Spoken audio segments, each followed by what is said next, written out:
The champagne was Dom Perignon. I noticed because my sister Victoria had mentioned it 14 times during the reception speeches, making sure everyone understood that her wedding to Bradley Hamilton III was the social event of the season. The crystal flutes alone probably cost more than my monthly apartment rent, or at least, that's what my family assumed. To the happy couple, my father said, raising his glass for what felt like the 20th toast of the evening. May your success continue to multiply, just like Victoria's company has done this year. I smiled and raised my own glass, taking a small sip. The ballroom of the Hamilton Grand Hotel gleamed with thousands of fairy lights strung across the vaulted ceiling. Ice sculptures shaped like swans guarded each corner of the room. White roses cascaded from every surface. Victoria had spared no expense, though technically, it wasn't her expense to spare. My mother appeared at my elbow, her Vera Wang gown rustling against the polished marble floor. "Rachel, darling, you look..." She paused, examining my simple navy dress. Understated. "Thank you, Mom. You know, Victoria offered to buy you something more appropriate for tonight. Something designer. It's not too late to change if you have something in your car." "I'm comfortable," I said. "This dress works fine." She sighed, the particular sigh she reserved exclusively for conversations with me, heavy with disappointment and the weight of unfulfilled expectations. "I just worry about what Bradley's family thinks. They're very particular about appearances." "I'm sure they're focused on Victoria tonight, Mom." "As they should be." Before she could respond, the DJ announced it was time for the father-daughter dance. I watched as my father led Victoria to the center of the dance floor, her $47,000 Marchesa gown trailing behind her like a cloud of silk and dreams. The guests formed a reverent circle around them. My phone buzzed in my clutch. I glanced at the screen. A text from Marcus, my assistant. "Conference call with the Singapore partners still on for Monday?" I typed back quickly. "Yes. 8 a.m. their time. Make sure the quarterly reports are ready." Still pretending to work? My cousin Derek appeared beside me, scotch in hand. He worked in middle management at a bank downtown and never let anyone forget it. "You know, Rachel, there are jobs out there. Real ones. I could put in a word for you at my firm. Maybe something entry-level." "That's thoughtful, Derek. I'll keep it in mind. It's just..." He leaned closer, his breath warm with whiskey. "It's been, what, 5 years since you quit your last real job? Everyone's worried about you. Living off savings isn't a career plan." "No," I agreed pleasantly. "It isn't." The father-daughter dance ended to thunderous applause. Victoria glided toward the microphone, Bradley's arm wrapped possessively around her waist. Her smile was radiant, victorious, the smile of someone who had won at life and wanted everyone to acknowledge it. "Thank you all for being here tonight," she began, her voice carrying perfectly across the room. "This is the happiest day of my life, surrounded by everyone I love. Well, almost everyone I love." Light laughter rippled through the crowd. My stomach tightened. "I want to take a moment to thank my family. Dad, for teaching me that success is the only option. Mom, for showing me what grace under pressure looks like." Victoria paused, her eyes finding mine across the room. "And Rachel, my baby sister, for being a cautionary tale." More laughter now, louder. Less uncomfortable. "I'm serious," Victoria continued, warming to her subject. "Every time I wanted to give up on my company, every time I thought about taking the easy path, I looked at Rachel and thought, that's what failure looks like. That's what happens when you don't push yourself." My mother was nodding along, her expression sympathetic. Dad had his arm around her shoulders. "She couldn't even keep a real job," Victoria told the wedding guests, her voice carrying across the silent ballroom. "Total failure. But I love her anyway." The room applauded. My family applauded. Bradley's parents, both of them surgeons at prestigious hospitals, applauded with polite confusion, probably wondering why the bride was publicly humiliating her own sister at her wedding reception. I kept dancing to the background music still playing softly through the speakers. My feet moved in small, graceful steps that I'd learned years ago when I'd briefly considered a career in dance before discovering my real calling. My Aunt Patricia caught my eye from across the room. Her expression carried that particular blend of pity and satisfaction that she'd perfected over decades of family gatherings. She raised her glass slightly in my direction, a mock toast to my continued failure. The rest of the evening proceeded according to script. I congratulated the happy couple. I posed for family photos, standing at the edge where I could be easily cropped out if necessary. I ate the $300 per plate dinner and complimented the wine selection. I was the perfect invisible guest. At 9:47 p.m., Victoria found me near the dessert table. No hard feelings about the speech, right? She wasn't asking. She was informing. I just wanted people to understand my journey. How far I've come despite having a sister who couldn't even finish her MBA. I understood, I said. It's just that my investors are here tonight. The Hamiltons have connections to Wellington Capital, and I'm trying to close a Series B round. They need to see that I'm the successful one in the family. Of course. Victoria tilted her head, studying me with the expression of someone examining a slightly wilted flower arrangement.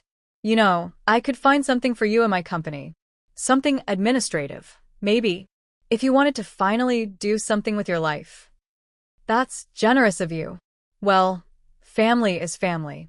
She smoothed her gown, even if some of us contribute more than others.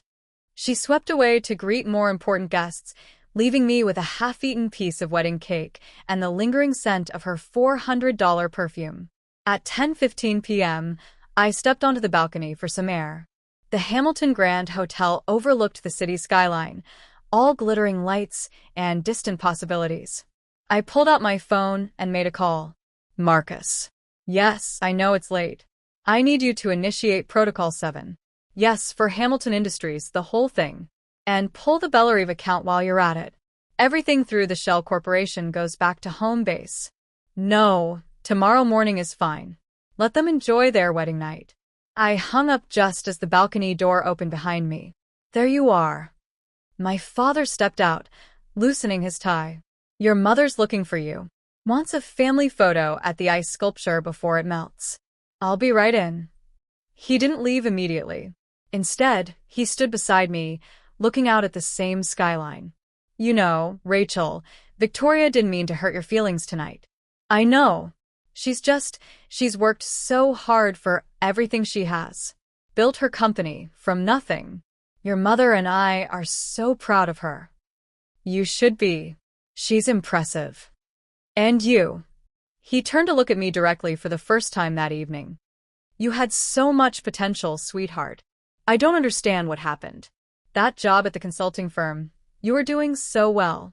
Then you just walked away. Started working on projects. He made air quotes around the words. Whatever that means. It means I found something more fulfilling. More fulfilling than success? Than making something of yourself. I smiled at him. Genuinely smiled, though he wouldn't understand why. Dad, what do you think success looks like? He gestured broadly. This. What your sister has. A thriving company, a good marriage, respect. The ability to host an event like this without worrying about the cost. And if I told you I could host 10 events like this without worrying about the cost? He laughed, but not unkindly. Rachel, honey, I've seen your apartment. I've seen your car. You don't have to pretend with me. I'm not pretending. Then you're delusional, which is worse. He put his hand on my shoulder. Look, I know I was hard on you when you were younger. Maybe I pushed too much, expected too much. But it's not too late to turn things around. Victoria's offer, the administrative position, you should take it. I'll think about it, I said, which was the answer I always gave when there was nothing to think about. We returned to the ballroom together. The party was reaching its crescendo. The band had launched into an energetic set. Guests were crowding the dance floor, and Victoria was holding court near the main table, surrounded by admirers and well-wishers. I noticed Bradley's father, Dr. Jonathan Hamilton, deep in conversation with a man I recognized, David Chen, one of the senior partners at Wellington Capital. They were discussing something intently, their heads bent close together. My phone buzzed again. A message from an unknown number. Ms. Monroe, this is James Whitfield from First National. We need to speak urgently regarding the Bellerive Holdings account. Please call at your earliest convenience. I silenced my phone and slipped it back into my clutch. At 11:30 p.m., the wedding cake was cut.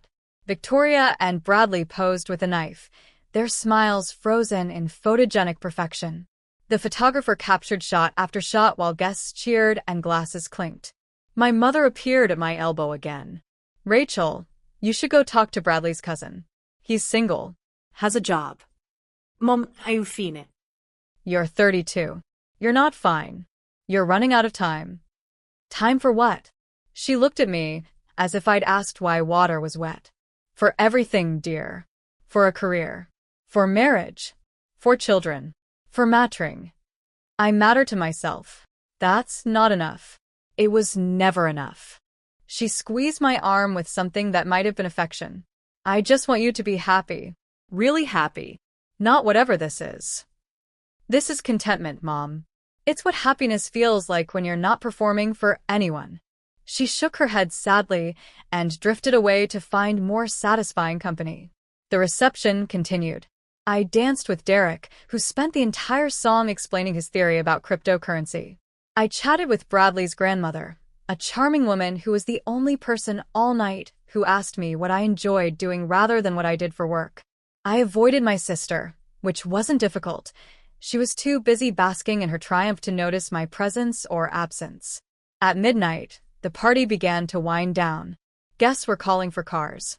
Bradley and Victoria were preparing for their grand exit, rose petals at the ready. That's when Victoria's phone rang. She ignored it at first. She was in the middle of hugging her new mother-in-law, tears glistening artfully in her eyes. But the phone kept ringing. And ringing. Just answer it, babe, Bradley said. Could be important. Victoria stepped away, pressing the phone to her ear. I watched her face change. Confusion first, then disbelief, then something I'd never seen on my confident, successful sister before. Fear. What do you mean, withdrawn? Her voice carried further than she intended. Nearby guests turned to look. That's not possible. We have contracts.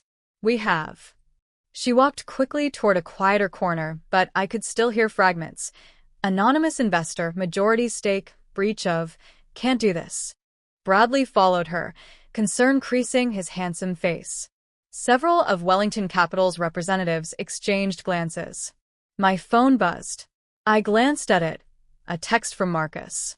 Protocol 7 complete. Bellarive Holdings has officially divested from Hamilton Industries and all subsidiary accounts. Victoria Hamilton's company currently has approximately $847,000 in operational capital remaining, enough for roughly 8 weeks of operation at current burn rate. Also, James Whitfield from First National has been trying to reach you. Says it's urgent. I typed back. Tell James I'll call him Monday. And thank you, Marcus. Get some sleep. Victoria returned to the reception area, her face pale beneath her perfect makeup. Bradley had his arm around her, trying to console her, but she was shaking her head over and over. My father approached them, concerned. Victoria? What's wrong?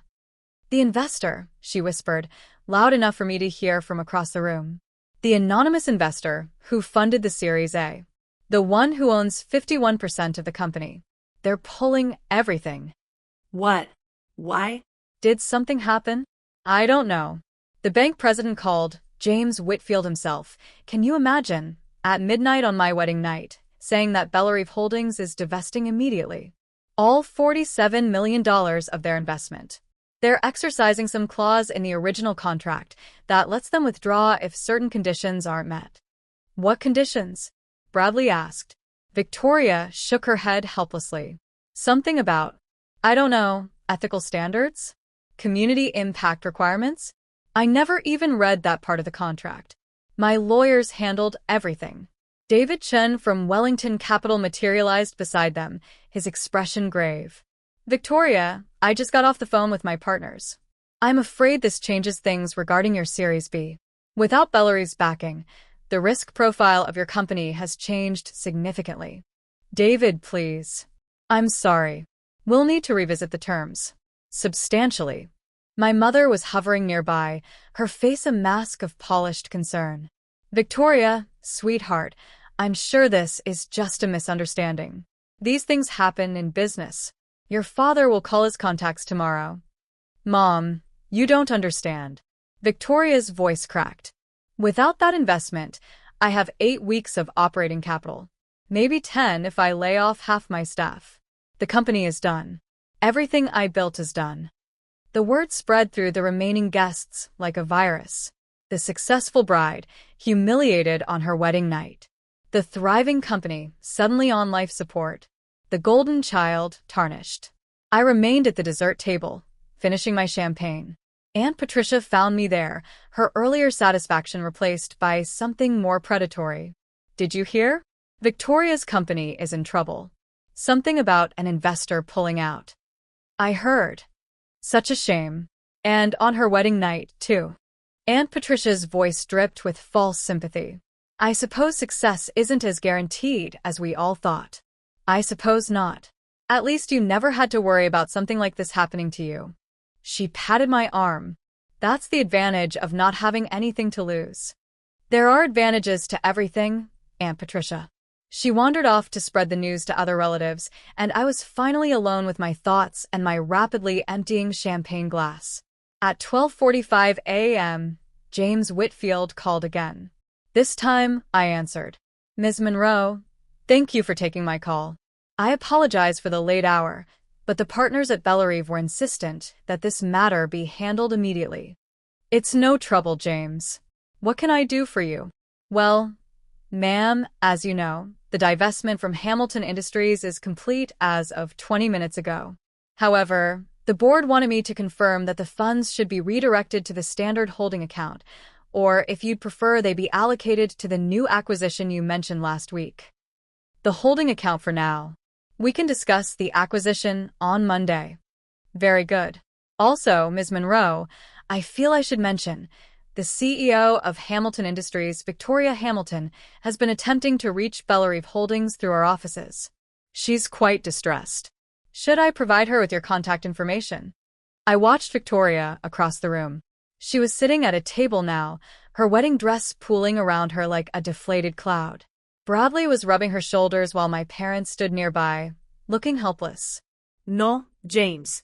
I'll reach out to her directly when the time is right. Understood. Is there anything else I can help with tonight? That's all. Thank you for your efficiency. Of course, Ms. Monroe. Congratulations on the successful divestment. The ROI on the Hamilton Industries investment over the past 3 years was exceptional, 327% returns. One of Bellerive's best-performing assets. Sometimes you have to know when to cash out. Indeed, ma'am. Good evening. I hung up and ordered another glass of champagne from a passing server. The wedding was officially over, but no one seemed to be leaving. The disaster unfolding had become the evening's main entertainment, far more captivating than the band or the ice sculptures. My father found me at 1:15 a.m. Rachel, your sister needs support right now. This isn't the time for you to be sitting in a corner. I offered my support earlier, Dad. She turned me down. That was before this. He gestured vaguely toward the chaos. She's your sister. Whatever happened between you, whatever resentment you're holding on to, she needs family right now. I stood, smoothing my understated navy dress. You're right, Dad. She does need family. I walked across the ballroom, my heels clicking against the marble floor with each step. The remaining guests parted to let me through, curious about the approaching confrontation. Victoria looked up as I stopped in front of her table. Her mascara had run slightly. Her perfect hair was coming undone. She looked, for the first time in decades, like my actual sister instead of a carefully constructed image of success. What do you want, Rachel? Come to gloat. No. Then what? I pulled out a chair and sat across from her. Bradley hovered protectively, but I ignored him. Victoria, do you remember when we were kids and you used to help me with my math homework? She blinked, thrown by the change in subject. What? You'd sit with me for hours, explaining fractions and decimals. You never got frustrated, never made me feel stupid for not understanding. You were so patient. Yes, I remember. What does that have to do with anything? I've been thinking about that version of you all night. wondering where she went. Victoria's face hardened. She grew up. She learned that the world rewards success and punishes weakness. She learned to be strong because no one else was going to do it for her. Is that what happened?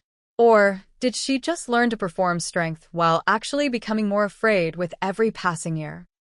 I'm not afraid of anything. You're afraid right now. Your whole world is collapsing and you're terrified. And that's okay, Victoria. That's human. Don't pretend to understand my world. You opted out of success. You don't know what it's like to have everything and watch it slip away. Actually, I said, I do. Victoria snorted. Please. You have nothing. I have Bellarive Holdings. The words dropped into the conversation like stones into still water. Victoria froze. Bradley straightened. My parents, hovering nearby, exchanged confused glances. What did you say? Victoria whispered. Bellarive Holdings. The anonymous investor who funded your Series A 3 years ago. The entity that owns 51% of your company, or rather owned until about 45 minutes ago. That's me. The silence stretched. I could feel dozens of eyes on us, could hear the sharp intake of breath from the remaining guests. That's not possible, Victoria said. Bellarive is a major investment firm. They manage hundreds of millions of dollars. You're nobody. I'm the founder and sole owner of Bellarive Holdings. I started it 7 years ago, after I left the consulting firm. Turns out I'm quite good at identifying undervalued opportunities and nurturing them to success. No. Victoria was shaking her head. No, this is some kind of sick joke. I pulled out my phone and dialed. James? Yes, sorry to bother you again. Could you please confirm for the people around me who owns Bellarive Holdings? Yes, on speaker is fine. James Whitfield's voice filled the air. Bellarive Holdings is a private investment firm wholly owned by Rachel Elizabeth Monroe.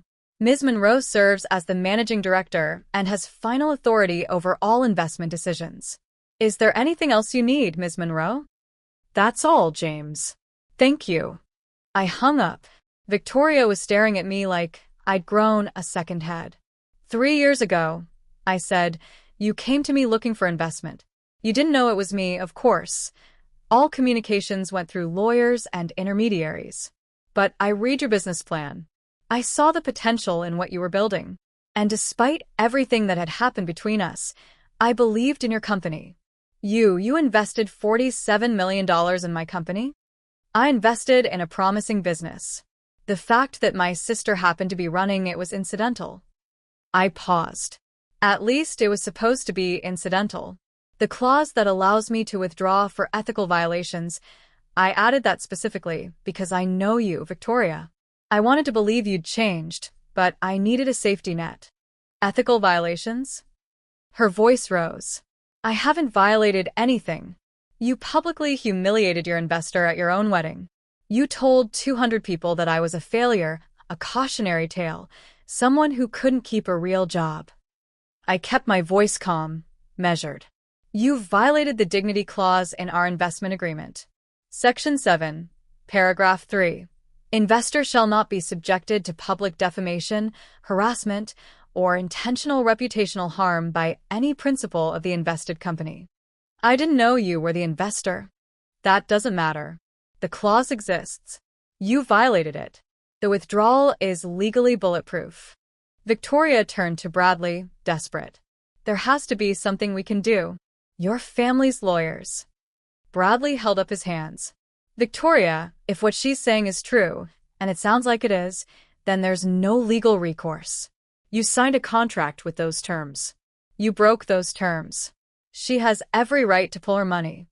But it's my company, my life's work. And it was my money, I said quietly. My money that built your company. My money that paid for your expansion, your staff, your fancy office downtown. My money that funded this wedding indirectly. I gestured around at the elaborate decorations.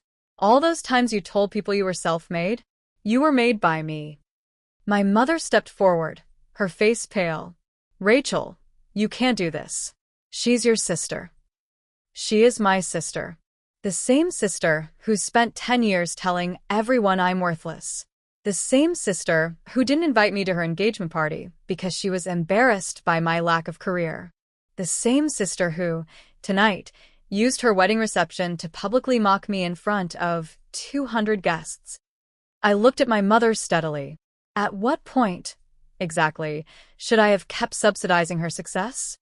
This is revenge, my father said, his voice rough. Pure and simple. No, Dad. Revenge would be destroying her company completely. Revenge would be leaking this story to the press and watching her reputation crumble. Revenge would be buying her debt and calling it in. I stood up, smoothing my dress. This is just a correction. A rebalancing of the scales. Rachel. Victoria grabbed my arm. For the first time, I saw something genuine in her eyes. Not fear, not anger, but real desperation. Please. I'll apologize. I'll tell everyone the truth about you. I'll do whatever you want. Just please don't let my company die. I looked at her hand on my arm, then at her face. Do you remember what you said earlier tonight? When you offered me an administrative position at your company? She shook her head mutely. You said, family is family, even if some of us contribute more than others. I gently removed her hand. You were right. Family is family. And tonight, I contributed more than you could possibly imagine. I turned and walked toward the exit. The crowd parted around me, their faces a mixture of shock, awe, and the particular gleeful horror that comes from witnessing a spectacular family drama. My father caught up with me at the door. Rachel, wait. We need to talk about this. We can talk Monday, Dad. I have office hours on Monday afternoons. Office hours? What are you? I'm the managing director of a $2.3 billion investment portfolio. I have office hours. I smiled at him, genuinely this time. You can make an appointment through my assistant. I stepped out into the cool night air. A black car was already waiting at the curb. Marcus had arranged it hours ago, anticipating this moment. As I slid into the back seat, my phone buzzed one final time. A text from a number I didn't recognize. This is Bradley. Victoria is inconsolable. Is there any way to undo this? Please. Name your price. I typed back, tell Victoria to read Section 12 of the investment agreement. The reinstatement clause. If she completes all requirements within 30 days, Bellarive will consider reinvesting. But the requirements are specific, and one of them involves a public acknowledgement of who really built her success. Her choice. I sent the message and tucked my phone away. The city lights blurred past my window as the car glided through the empty streets. Tomorrow, the financial news would be buzzing with speculation about Bellarive Holdings' sudden divestment from a promising tech company. My phone would ring with calls from reporters, analysts, and curious investors. But tonight, I was just Rachel, the younger sister who couldn't keep a real job. The family failure who'd somehow managed to quietly amass a fortune while everyone was busy underestimating her. The champagne warmth was fading, replaced by something more satisfying, the quiet certainty that I had never, not once, lost my composure. Not when Victoria mocked me. Not when my parents dismissed me. Not when I held the power to destroy my sister's entire life and chose, instead, to offer her a path forward. That, I thought as the car carried me home, was the real difference between us. Victoria built an empire on borrowed money and borrowed confidence. I built mine on patience, silence, and the absolute conviction that success means nothing if you have to tear down others to achieve it. My phone buzzed one last time. A text from Marcus. Everything okay? The office is ready for Monday. I typed back. Everything is fine. See you at 8. Outside, the first hints of dawn were touching the sky. A new day was beginning for everyone. Some of us were more prepared for it than others.